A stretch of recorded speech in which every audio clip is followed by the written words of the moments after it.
Alright, so here we are. We are dry and not cured yet, but definitely dry.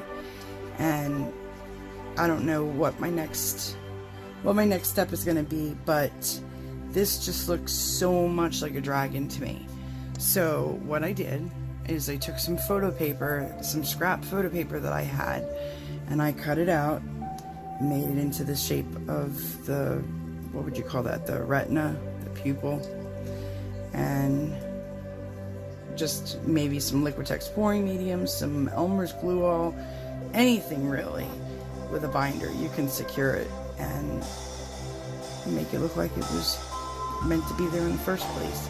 I might even do some shading, who knows. But I love dragons so much.